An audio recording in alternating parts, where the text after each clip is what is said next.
wouldn't be a clapped out video. Well, at least one of my clapped out videos. If it wasn't 5 a.m. and I'm on my way into a dyno session in front of a sick ass Vert C5, dude. All right. That's like an omen. It's like the opposite of when a black cat runs across the street.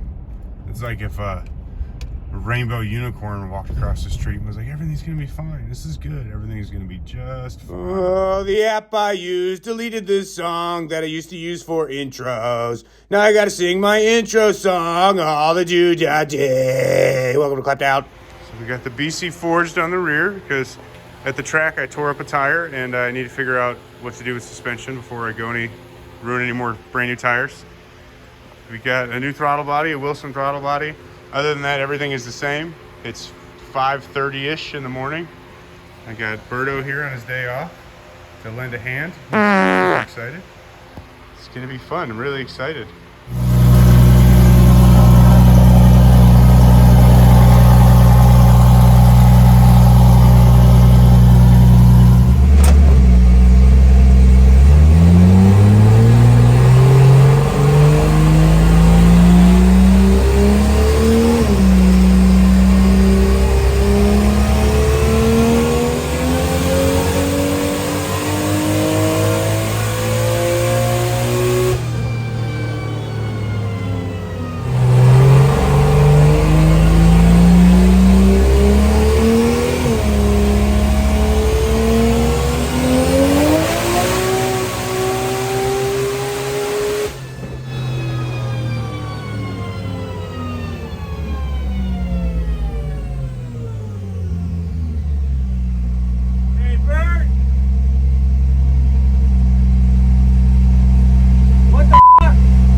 Unbeknownst to me, and I blame myself for this, for the lack of understanding, but that pole was a little more boost than the pole before. The pole before, it made 573 at the tire, and this pole, this guy's the culprit right here. It made 1061, 1043, and that's on 40 pounds of boost. You can see where I'm like, let's do it. That's nuts. And we're probably gonna try to chuck 60 at it eventually.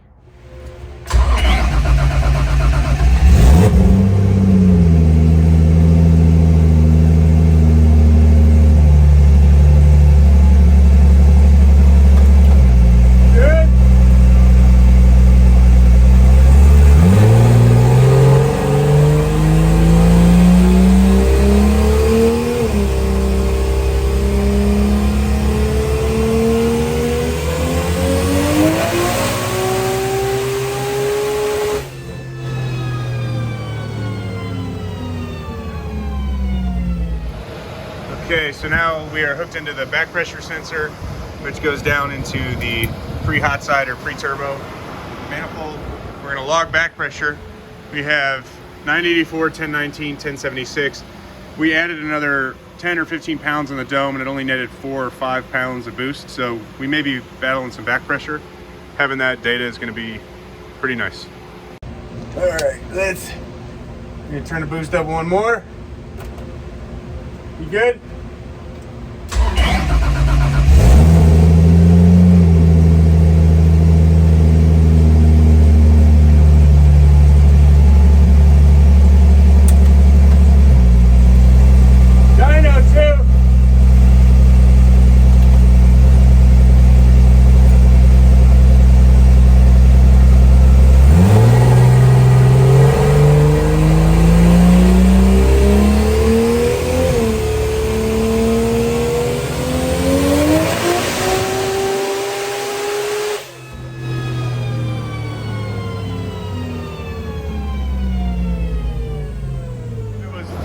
Pounds of boost into the intake manifold.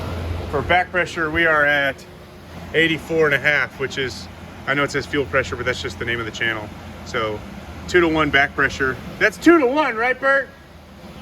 Ish, close, like 1 point, give me the real number, 1.82. He knows the exact number. He's really good with math. I don't want to be mean to him because he's the one controlling the keyboard that controls the car. But 84 pounds of back pressure, 48 pounds of boost. So we're pretty much the limits of the turbo. 1091 is what it made on that rip. You can see they start to lay over together pretty close towards the end. So the move now is there's no need for that extra boost. So we're gonna pull a little bit of boost out of it. We're gonna lean some timing into it and see what we can do to optimize the power.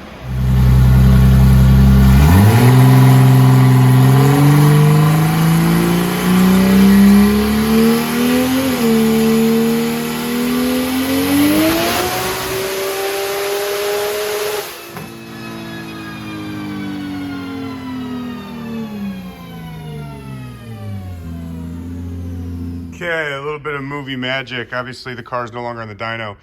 We have a business to run, so when it hits 8 o'clock, I'm off the dyno and we help our customers out. That being said, a couple things did come from that dyno session that were actually super helpful and will prevent issues in the future. First of which is we did back the boost down on that last pull. It made around 45 pounds of boost. Back pressure dropped to around 60 PSI, which is much happier. Also, power didn't change much because we were able to put some timing into it to offset. So it still makes around 1080 to 1100 at the tire, which is awesome. One thing is, I drained my catch can after the dyno. I also drained my catch can before the dyno. So I had an empty catch can, we went on the dyno, and this was my catch can afterwards.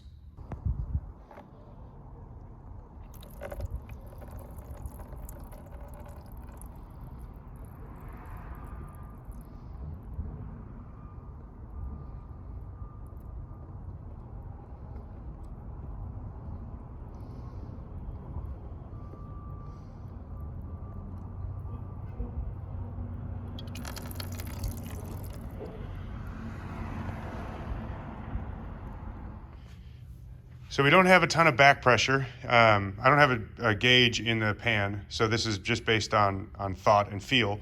But my catch can, which isn't mounted right now, that's why it's sitting like that, it doesn't smoke like crazy at idle. It's not like belligerently puffing.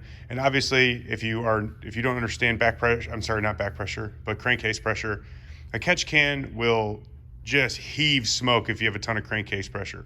All that pressure has to make its way out of the motor, and it'll find the path of least resistance. So generally speaking, out to your catch can. If you have a vented catch can, you'll see that in the form of, condensation, evaporating oil, smoke, stuff like that.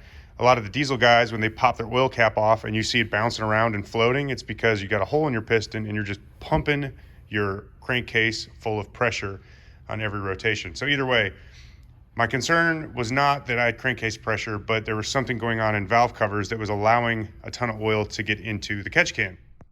A little illustration, you see that slit and you can see the exit for the catch can. That slit in the baffle lines up directly over one of the cam lobes. So that baffle, the way those openings are set up, are just inhaling oil every time the cam slings. That's been rectified. We went in there, pulled the baffles, remade the baffles so they don't line up directly. I did this super slow-mo effect so I could get all of this wordage out in this voiceover. I hope you guys enjoy. It's sort of like a slow-mo. I feel like a real director. Look at the baffle. I need to fix the baffle. Another thing to note, hot side. So I have the 122 housing on this thing, which I went with that because I wasn't sure how it was going to act in terms of spool, so I wanted to go middle of the road.